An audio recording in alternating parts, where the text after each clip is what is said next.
Hello my dear friends, most welcome to my channel Sarita nursing classes. आज एक नया topic पढ़ेंगे जो कि है जॉइंटिस। इसके हर एक चीज़ की बात करेंगे, इसके कॉजेस, टाइप्स, ट्रीटमेंट, हर चीज़ को अच्छे से समझेंगे। बस आपने ध्यान से सुनना है। तो चलिए स्टार्ट करते हैं। Jaundice. Jaundice is a medical condition characterized by the yellowing of the skin, mucous membrane, and the whitish of the eyes sclera due to elevated levels of bilirubin in the blood. Jaundice एक ऐसी medical condition है जिसकी वजह से हमारी skin, mucus membrane and आँखों के जो वाइट पार्ट होता है स्क्लेरा, ये चीज़ येलो हो जाती है। येलो हो जाती है यानी कि पीला पड़ जाता है, और इस वजह से इस बीमारी को पीलिया भी कहा जाता है। ये क्यों हो रहा है? क्योंकि हमारे ब्लड में बिलिरुबिन का लेवल ज़्यादा हो जाता है। तो जॉइंटिस क्या है? एक ऐसी कंडीशन है जिसमें ब्लड में बिलिरुबिन का लेवल ज़्यादा हो जाता है, और इसकी वजह से हमारी mucus membrane, skin and sclera yellow हो जाती है। ठीक है, आगे बात करते हैं बिलिरुबिन के बारे में। Bilirubin is a yellowing pigment that is produced during the normal breakdown of red blood cells. When red blood cells are broken down, bilirubin is formed and then proceed by the liver. It is eventually excreted from the body through bile, which gives feces their characteristic brown color. तो bilirubin क्या है? Bilirubin एक base product है, ठीक है, और ये येलोइस होता है। ठीक है, इसे हम येलोइस पिगमेंट कहते हैं, यानी ये एक येलो कलर का एजेंट है, डाई समझ सकते हैं आप। ठीक है, जो एक तरह का येलो कलर जो है हमें प्रोवाइड करता है बिलिरुबिन। ये एक बेस प्रोडक्ट है, और ये बेस प्रोडक्ट कैसे बनता है? जो आरबीसीज होती हैं हमारे ब्लड में, और आरबीसीज का क्या है कि 120 दिन के बाद डिस्ट्रॉय हो जाती हैं, और जब ये डिस्ट्रॉय हो जाती हैं तो इनके डिस्ट्रॉय होने से एक बेस प्रोडक्ट बनता है, तो वो है बिलिरुबिन। अब बिलिरुबिन एक बेस प्रोडक्ट है, तो इसे बॉडी से बाहर होना है, तो ये या तो फीसेस के थ्रू बाहर हो जाता है या तो फिर यूरिन के साथ बाहर निकल जाता है। ठीक है, आगे बात करेंगे कि हमारा जो बिलिरुबिन है ये बनता कैसे है और बॉडी से एक्सक्रीट आउट कैसे होता है। तो यहाँ पे फर्स्ट पॉइंट आता है बिलिरुबिन प्रोडक्शन। बिलिरुबिन प्रोडक्शन में फर्स्ट आता है red blood cell break down in the spleen releasing haemoglobin. तो आप सभी लोगों को पता है कि जो आरबीसीज होती हैं वो हीमोग्लोबिन से बनी हुई होती हैं, जो कि 120 दिन के बाद डिस्ट्रॉय हो जाती हैं। तो 120 दिन के बाद कहाँ डिस्ट्रॉय होती हैं? स्प्लीन में। ठीक है, स्प्लीन में, और डिस्ट्रॉय होगी तो क्या रिलीज़ करेगी? हीमोग्लोबिन। ओके, अब हीमोग्लोबिन क्या करेगा? Haemoglobin is converted to unconjugated indirect bilirubin. तो हीमोग्लोबिन को हमारा स्प्लीन क्या करता है? अनकंजुगेटेड बिलिरुबिन में कन्वर्ट कर देता है। अनकंजुगेटेड यानी कि वाटर सोल्यूबल, और वाटर सोल्यूबल जब तक नहीं होगा तो वो बॉडी से बाहर नहीं जा पाएगा। ठीक, तो ये उसे वाटर सोल्यूबल बनाने के लिए लीवर से ट्रांसपोर्ट किया जाता है। ओके, अब आगे बात करते हैं लीवर प्रोसेसिंग के बारे में। तो इसमें फर्स्ट पॉइंट है हमारा unconjugated bilirubin is transported to the liver. तो यहाँ पे अनकंजुगेटेड बिलिरुबिन को और लीवर में जाएगा, और लीवर में प्रोसेस करेगा, कंजुगेटेड बिलिरुबिन में कन्वर्ट कर देगा। The liver convert it to conjugated direct bilirubin making it water soluble. Okay, तो कंजुगेटेड यानी वाटर सोल्यूबल, और वाटर सोल्यूबल हो जाएगा तो बॉडी से ईजिली आउट हो जाएगा। अब यहाँ पे थर्ड पॉइंट आता है हमारा एक्सक्रीशन। तो एक्सक्रीशन में हमारा फर्स्ट पॉइंट आ जाएगा conjugated bilirubin is excreted into the bile and then into the intestine. It is eventually eliminated to the stool given it is the brown colour. तो liver के जस्ट नीचे organ होता है gall bladder. तो liver क्या करता है? उस कंजुगेटेड बिलीरुबिन को गॉल ब्लैडर में भेजता है और गॉल ब्लैडर में बाइल के साथ ड्यूोडेनम में जाता है, यानी कि स्मॉल इंटेस्टाइन में जाता है, और स्मॉल इंटेस्टाइन से वो लार्ज इंटेस्टाइन में जाता है और लार्ज इंटेस्टाइन से स्टूल के साथ बॉडी से बाहर कर दिया जाता है। ठीक है, तो इस तरीके से बिलीरुबिन हमारी बॉडी से बाहर जाता है।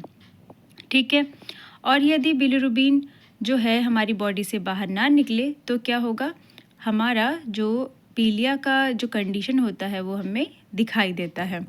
ठीक है, तो हमने अच्छे से समझ लिया कि जो नॉर्मल प्रोसेस क्या है बिलीरुबिन के बनने का और बॉडी से बाहर निकलने का, और यदि यही प्रोसेस एबनॉर्मल हो तो जॉन्डिस जो है हमारा डेवलप हो जाता है। तो नॉर्मल बिलीरुबिन क्या है हमारे ब्लड में 0.3 से लेके 1.2 mg/dl। एंड जॉन्डिस बिलीरुबिन कितना होता है हमारा, जब ये ज़्यादा हो जाए, बिलीरुबिन का लेवल ब्लड में यदि ज़्यादा हो जाता है, ठीक है, कितना ज़्यादा, 2 से लेके हमारा 2.5 mg/dl से ज़्यादा हो जाए, ठीक है, तो बिलीरुबिन का लेवल ब्लड में जॉन्डिस को डेवलप हो जाता है। ओके, अब आगे बात करेंगे इटियोलॉजी के बारे में कि जॉन्डिस को डेवलप करने के लिए कौन कौन से कॉजेज़ या तो कौन कौन सी इटियोलॉजी होती हैं। इटियोलॉजी, इसमें फर्स्ट आ जाएगा हमारा प्री हेपेटिक हीमोलाइटिक जॉन्डिस, यानी लीवर से पहले। कॉजेज़ में क्या है, excessive breakdown of red blood cells.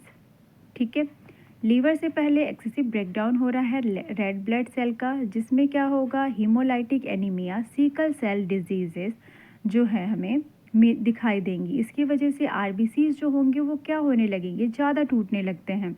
ठीक है, नेक्स्ट वन हमारा जो कॉज है वो क्या है, हिपेटोसेलुलर जॉन्डिस।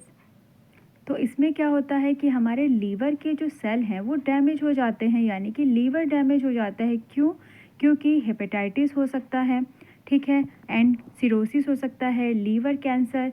ठीक है, तो ये सारी जो डिजीज़ कंडीशन जब पैदा हो जाती हैं, अकर हो जाती हैं, तो ये लीवर को डैमेज करती हैं। आगे बात करते हैं पोस्ट हिपैटिक ऑब्स्ट्रक्टिव जॉन्डिस के बारे में। तो इसमें क्या होगा, पोस्ट हिपैटिक यानी कि लीवर के बाद की चीज़ें, जैसे आपको बताया था एक्सक्रीशन वाले फेज़ में क्या हो रहा था कि यदि बाइल डक्ट में ऑब्स्ट्रक्शन हो जाए तो बिलीरुबिन स्मॉल इंटेस्टाइन में नहीं जा पाएगा, फिर वहाँ से वो लार्ज में नहीं जा पाएगा। ठीक है, तो जैसे आप यहाँ पे फिगर में देखिए, ठीक है, ये हमारा लीवर है। अब यहाँ पे लीवर ने क्या किया, कंजुगेटेड बिलीरुबिन को बनाया। ठीक, लीवर ने क्या किया, कंजुगेटेड बिलीरुबिन बनाया। अब कंजुगेटेड जो बिलीरुबिन है, ठीक है, वो यहाँ से रास्ते से होते हुए, ठीक है, इधर से होते हुए, ये आपको दिखाई दे रहा है, ये रास्ता से होते हुए क्या होएगा, गॉल ब्लैडर में जाएगा। ठीक है, ये गॉल ब्लैडर है, इधर से होते हुए गॉल ब्लैडर में जाएगा। अब गॉल ब्लैडर क्या करेगा, इसको यहाँ से लेके जाएगा, ठीक है, इस तरीके से हमारे डक्ट में। ठीक है, ये हमारा पेनक्रियाटिक डक्ट है, इधर पे लेके जाएगा। ठीक है, और इसकी जस्ट ऊपर क्या है, हमारा कॉमन बाइल डक्ट है। ठीक है, इससे होते हुए क्या होगा, हमारा डिओडिनम में जाएगा। ठीक है, डिओडिनम में जाने के बाद जजनम एंड इलियम, फिर उसके बाद क्या होगा, लार्ज इंटेस्टाइन से होते हुए फीसेस के थ्रू जो है वो बाहर निकाल दिया जाएगा, बाहर एक्सक्रीट आउट हो जाएगा। ओके, और यदि क्या हो, कॉमन जो बाइल डक्ट है उसमें ऑब्स्ट्रक्शन हो जाए, ठीक है, तो ये नहीं जा पाएगा स्मॉल इंटेस्टाइन में, और स्मॉल इंटेस्टाइन में नहीं जाएगा तो लार्ज इंटेस्टाइन में नहीं जाएगा। ठीक है, और जब लार्ज इंटेस्टाइन में नहीं जाएगा तो फीसिस के थ्रू बाहर नहीं निकल पाएगा। तो कहने का मीन्स यह है कि जो डक्ट है, डक्ट में ऑब्स्ट्रक्शन होने की वजह से हमारे ब्लड में बिलीरुबिन जो है वो ज़्यादा हो जाता है। आगे बात करते हैं टाइप्स के बारे में कि जॉन्डिस कितने टाइप्स का पाया जाता है। तो फर्स्ट है यहाँ पे हमारा फिजियोलॉजिकल जॉन्डिस, यानी कि नॉर्मल प्रोसेस से हो रहा है ये जॉन्डिस, इसमें कोई दिक्कत नहीं है, ये फिजिकल और नॉर्मल होता है। ठीक है, तो यहाँ पे फर्स्ट पॉइंट आता है typically appear 2 to 3 days after birth. तो फिजियोलॉजिकल जो जॉइंटिस है ये क्या होता है, 2 से 3 दिन के बाद आपको देखने को मिलता है। ठीक है, किस में देखने को मिल जाता है, जो बच्चे होते हैं, जो न्यू बॉर्न बच्चे होते हैं उनमें मोस्टली देखने को मिलता है। Peak around the 4th to 5th days. इसमें क्या होगा, 4th और 5th डे में क्या हो जाता है, जो जॉइंटिस होता है अपने पीक लेवल पे चला जाता है। And third one usually resolve by 1 to 2 week of age in full term infant. तो और ये 1 और 2 वीक में क्या करेगा, अपने आप को ठीक जो है वो ठीक करने की कोशिश करता है। क्यों, क्योंकि कुछ बच्चे जब बॉर्न होते हैं यानी कि जब पैदा होते हैं तो उनके लीवर अच्छे से मेच्योर नहीं होते हैं, और जैसे जैसे लीवर मेच्योर होता जाता है 1 to 2 वीक में बच्चा जो है वो ठीक होने लगता है। ओके, आगे बात करते हैं हमारा पैथोलॉजिकल जॉइंटिस के बारे में। तो पैथोलॉजिकल जॉइंटिस हमारा कब अपेयर होगा, can appear with in the first 24 hours of life. तो बच्चे के बॉर्न होने के 24 घंटे के अंदर ही जॉइंटिस दिख जाता है, यानी कि बच्चे का जो लीवर है वो क्या है, पहले से ही डैमेज होता है। ठीक है, एंड क्या, often persistence beyond 2 weeks of the full term, और 2 हफ्ते के बाद क्या होता है, जॉइंटिस अपने फुल टर्म पे आ जाता है। ठीक है, आगे बात करते हैं क्लिनिकल मैनिफेस्टेशन की, यानी कि साइन एंड सिम्टम की, कि क्या लक्षण दिखाई देते हैं जब किसी भी पर्सन को जॉइंटिस हो जाता है।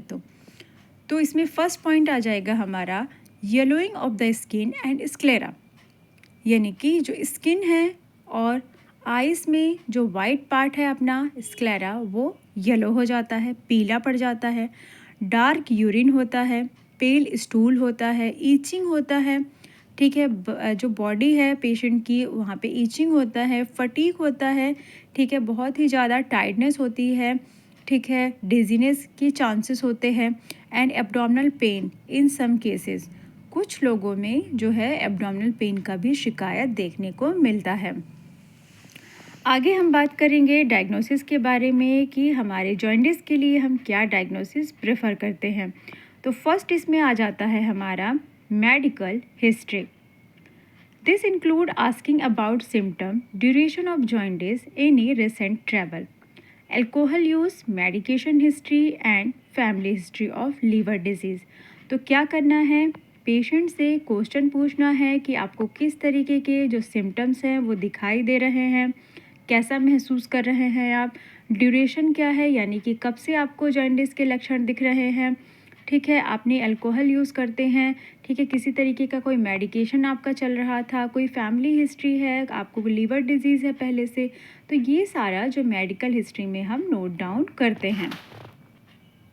नेक्स्ट वन आता है हमारा फिजिकल एग्जामिनेशन।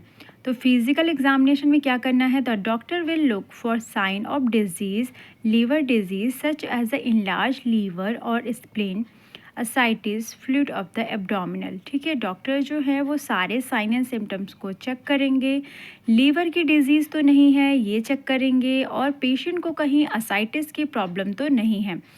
सीबीसी करना है, यानी कि कंप्लीट ब्लड काउंट करना है, एलएफटी करना है, लीवर फंक्शन टेस्ट करेंगे, अल्ट्रासोनोग्राफी करना है। It helps identify obstruction like gall bladder stone और ट्यूमर्स।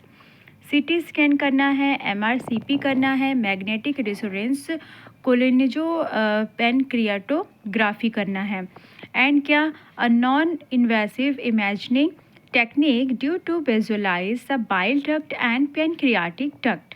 ओके, एंड क्या, एंडोस्कोपिक रेट्रोग्रेड कलेंजो पैनक्रियाटोग्राफी। ठीक है, इसको हम बोलते हैं शॉर्ट में ERCP। combined endoscopy and fluoroscopy to diagnose and treat condition of the bile and pancreatic duct. Okay, then आगे आता है हमारा मैनेजमेंट, कि हम हमारे पेशेंट के लिए क्या मैनेजमेंट करते हैं। तो मैनेजमेंट में क्या आएगा, फर्स्ट नंबर पे आ जाएगा हमारा ट्रीटिंग द अंडरलाइनिंग कॉजेज़। ठीक है, अंडरलाइनिंग जो कॉजेज़ हैं हमारा उन्हें ट्रीट करना है, जैसे कि हमारा infectious causes, viral hepatitis, bacterial infection, haemolytic causes and haemolytic anaemia को। आगे बात करते हैं सिम्टोमेटिक ट्रीटमेंट के बारे में कि क्या सिम्टोमेटिक ट्रीटमेंट हम प्रोवाइड करेंगे। तो पेशेंट के सिम्टम के अकॉर्डिंग ट्रीटमेंट दिया जाता है। तो फोटोथेरेपी देना होता है, ठीक है। तो यहाँ पे फर्स्ट पॉइंट आ जाता है, use preliminary to neonate to convert unconjugated bilirubin into the form that can be excreted. Okay, तो फोटोथेरेपी में क्या होता है कि बिलीरुबिन जो है अनकंजुगेटेड बिलीरुबिन जो है वो एक्सक्रीट आउट हो जाता है इसके थ्रू, ठीक है, फोटोथेरेपी के through. Special blue green light help break down bilirubin into the skin. Special जो लाइट होती है वो कौन सी लाइट होती है फोटोथेरेपी में जो यूज़ करनी होती है, ठीक है, हमारी ब्लू और ग्रीन जो लाइट होती है वो हेल्पफुल होती है हमारे जॉइंटिस की डिजीज़ के लिए। आगे है हमारा मेडिकेशन। तो मेडिकेशन में हमारा कोलेस्ट्रोमाइन, ठीक है, ये क्या करता है। कोलेस्ट्रोमाइन जो मेडिसिन होती है, आपने सिम्टम में देखा था कि पेशेंट को ईचिंग हो रहा था बॉडी पे। तो जो कोलेस्ट्रोमाइन हमारी मेडिसिन है, ये ईचिंग जहाँ पे हो रही है जॉइंटिस के टाइम पे उसको ठीक करता है। और ईचिंग क्यों होती है, क्योंकि बाइल सॉल्ट की वजह से होती है। ओके, तो ये क्या करेगा, जो ईचिंग है उसको रिड्यूस करेगा ये मेडिकेशन। ओके, आशा करती हूँ आपको टॉपिक अच्छे से क्लियर हुआ होगा, समझ में आया होगा।